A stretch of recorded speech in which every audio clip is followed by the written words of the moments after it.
Welcome back. Our next guest for tonight is Tom Wenger from TCS NJ. Tom, welcome to the neighborhood. Good, Jim. Thanks for having me. Awesome. We like to do a little bit personal stuff. I tell everybody the business stuff everybody kind of knows about, but we like to dig in a little bit, not deep personal stuff, but we see this, Tom, but we don't know the journey that you had to come here. So kind of get into a little bit about what your journey was from out of high school and how you wound up in this industry for the living that you're making right now. Yeah. So went to, North Catholic High School, went on to Kutztown University, got a marketing degree, came out of there, didn't find that marketing job I wanted, wind up getting introduced from my dad, knew some people out at University of Penn, so got introduced to a group called JPC Group. So I had a marketing degree, started out as an engineer without an engineering degree. So was working with them, and I always kind of tell this funny story is that everyone knows where Nordstrom's is. That used to be a Clover. So one of my first jobs there was to help an estimator bid that job for us to demo it. We wound up not getting it, and they were like, all right, we need to move you on. So they moved me they sold bulk landscape supplies. So for 10, 12 years, I was selling mulch and compost, and I'd always kid with anyone, I'm not a firefighter, it's not a sexy job, but right. Hey, it was good, and I was happy, and everything was good. Yeah, so then kind of fast forward, was doing real estate, or started my real estate career maybe 10 years ago, but started as just for my own investment properties. Okay. So was doing that. Part-time. So it was, working at county. At nights, we were putting in the sweat equity, flipping houses. Then it kind of started slowly building, and friends started seeing what I was doing. Oh, can you help me buy a house? Okay, so then that finally was growing. And then I guess probably now 4, maybe 5 years ago, I connected with Devin, and I've been friends with Devin Denofa for 10, 12 years. Okay. But then it was hey, let's be in business together. Gotcha. So we're in business. He has a Denofa team. So it's him, his wife Brittany, and me. And we start off, and it's always fun to kind of look back. But when we started off at Keller Williams, we were a small team. There was no offices left out of the Washington Twp office. We literally put the Denofa team sign over top of the janitor's closet. Right. That was our first office. So then it grew. We merged with TCS over in Philly. Right. And now here we are. 18 agents on just the Jersey side. And I'm probably now into year 4 or 5 of being full-time. And we just continue to grow every year. Nice. Now, you said your own real estate business. Were you doing flips, buy and holds, combinations of everything, or? Combination. So we were mostly doing buy and hold I guess how that started is a friend of mine, or me and my friend Ryan, we bought a house. It was down in South Philly. We renovated it. This was pre-wife, pre-kids. It was right around when the Phillies were winning the World Series. We were right in the action. Right. So then equity kind of built up in there, and we were kind of just using that, and that's how we kind of built that business. Gotcha. So we were mostly doing holds with the occasional flip in there, but mostly holds. Gotcha. And now you have a variety of different clienteles. Do you find yourself attracted to or drawn to a different niche? Are you more a first-time home buyer guy? Are you more a step-up guy, a shore home guy, an investor guy? Who do you tend to gravitate more towards as your client? I guess a little bit of everything. So everything you touched on, I would say is where I was, where I'm at, and where I'm going. And I'll kind of elaborate on that. So I feel like now being 10 years in and maybe 5 years full time, I'm at that first cycle where all the people that I helped kind of in the beginning, those first couple years are now graduating into that, hey, we're selling and buying. Right. So I'm in that first cycle where I'm working sellers and buyers more. I mean, when you first start off, mostly you're working buyers, and it's a lot of first time. And that's just kind of how you usually cut your teeth. But now I'm kind of at that first time selling, buying that new home. So I guess whether it's kind of where the real estate cycle is, I'm licensed in PA and New Jersey. It just seems that a lot of my people sell in Philadelphia because at the time I was only licensed in PA, and then now they're buying in Jersey or the suburbs. So. Right. Doing that, and then kind of a future goal or future push of the business is to build that sure business up. So right. Kind of that was the past, the current, and future. Okay.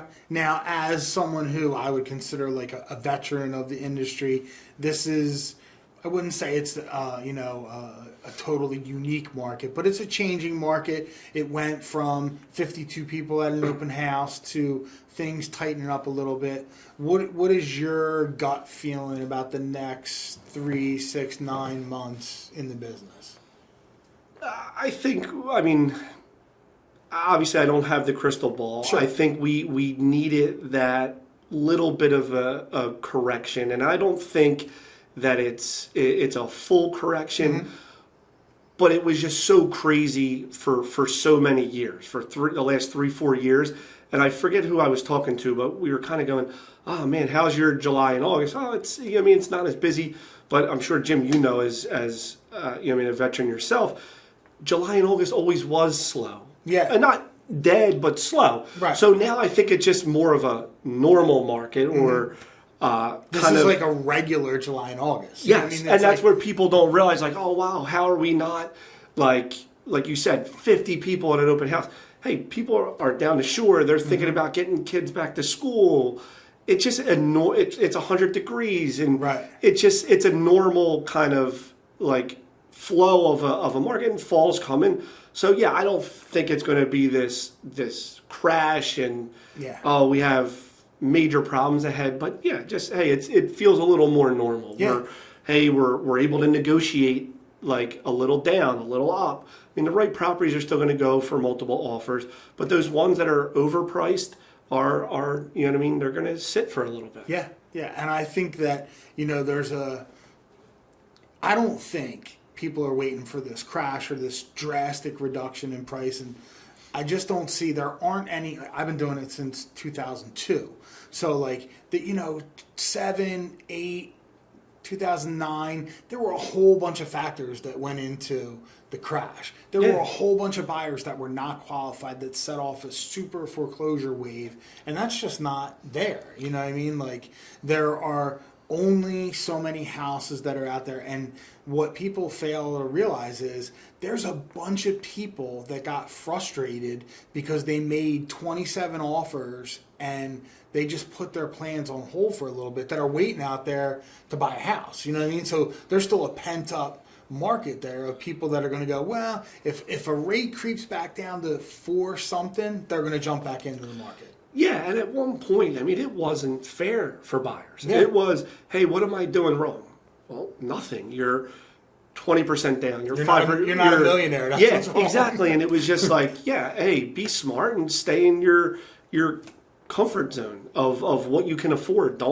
It'll work out. And then, yeah, I think what happened too in the last few months, rates just shot up so violently that it was like, and I say violently, kind of half kidding around, but then it was like, oh, well, there was this major like pullback because people were unsure. Now it's like, okay, hey, rates are going to be in the 5s. This is what it is. We can accept that, and let's move forward. And really, rates overall, that's an acceptable rate. Yeah. Let's be honest.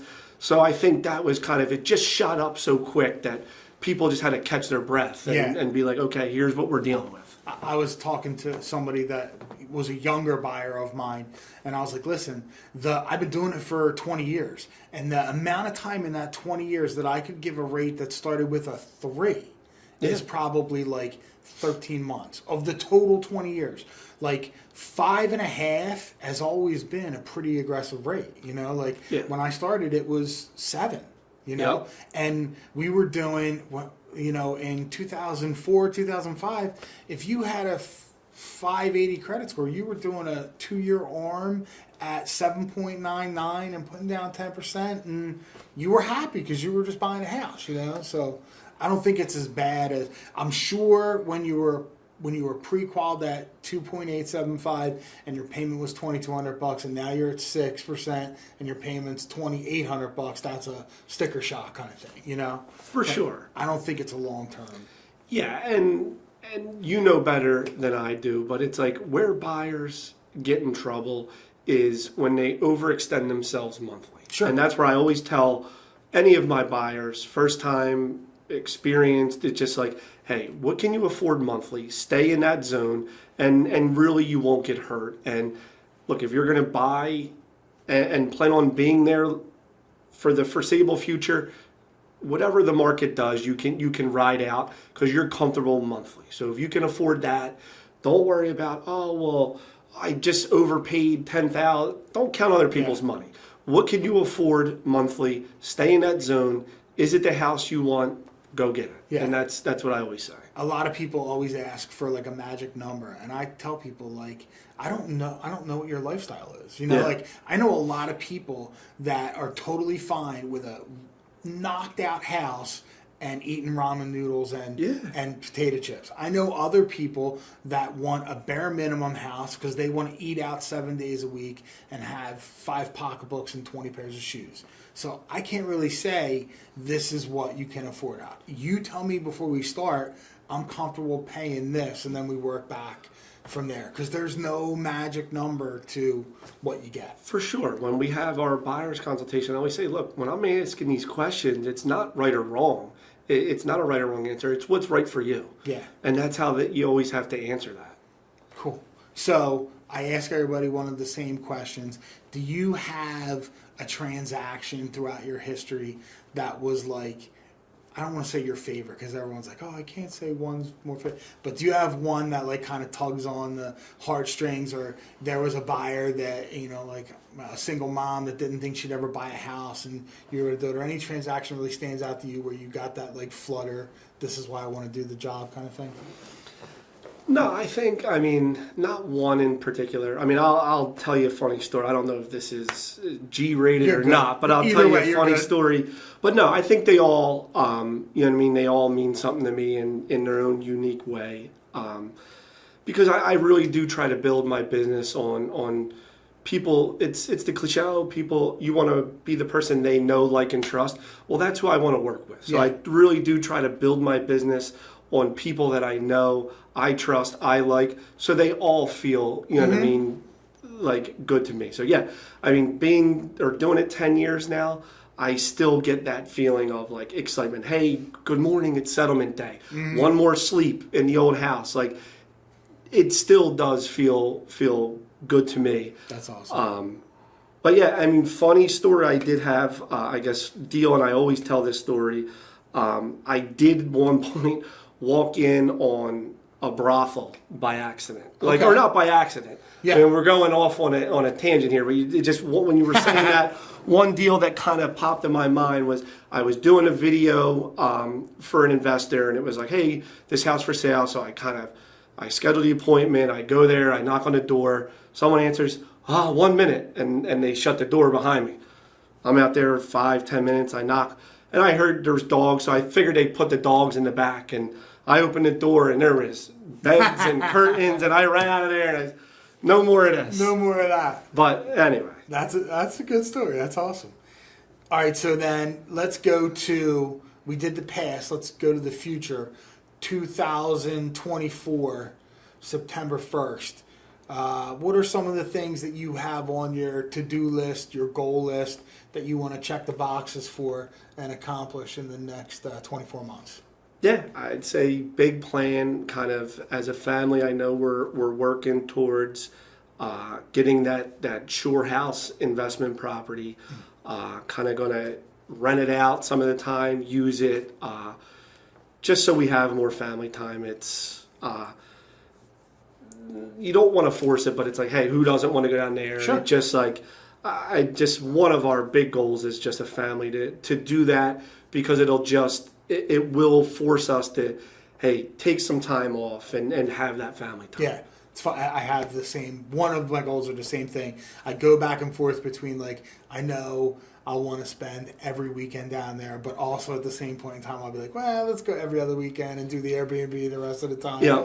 Try to make some money and pay the mortgage payment with the off weeks or whatever. But the same way with the family. I have 3 kids. My wife has 3 kids, and we're expecting our first one. Awesome. I know with a shore house, we would be forced to spend time together and bond and go do that stuff and go to the beach. When we're home, sometimes it gets away from us, and before I know it, it's Sunday. But if we had the shore house, at least we know 2 days a week we're hanging out and being a family. Yeah, and you would stretch that Monday out or whatever. And hey, when the kids grow older, they're going to want to come back to see mom and dad down the shore. Bring the grandkids to the shore house for sure. All right, last question, your personal question. Yeah. We're going sports. Okay. You can go back in time and witness any sporting event that's happened throughout history and bring one person with you. What event do you want to go watch, and who do you want to bring with you? Whew. That is a good one. And only because I heard it so many times growing up, and I would take my dad with me, but he was at the Spectrum when Christian Leitner hit that shot. Okay. So I would want to be there. That was a little before my time. I was alive, but I wasn't there hanging out. So I would want to be part of that crew and that day. So I'd have to say that. That's all. When you said Spectrum, I thought you were going to say I was at the 86, 87 Flyers-Oilers game when J.J. Daigneault scored the goal and they went crazy. I was like, if he goes J.J. Daigneault, we're going to high five. Yeah, that'd be a good one too. That was great. But that's awesome. That was one of the memories where it was like, I remember watching on TV and I was like, that was history right there. Yeah. And your dad was there? Yeah, he was. Yeah, and I didn't realize for so many years that's where it was. Yeah. Like, you always heard the shot, and as I got older, he was like, oh, yeah, I was there. I'm like, you were there? You were there. What do you mean? The shot. And then, so I would say that would be my one event I would want to be a part of. Awesome. Tom, thank you so much for coming. Thank you for having me. Awesome. Great to have you. Yeah. That'll be it for this week's version of Mr. Mortgage's Neighborhood. We'll see you next week.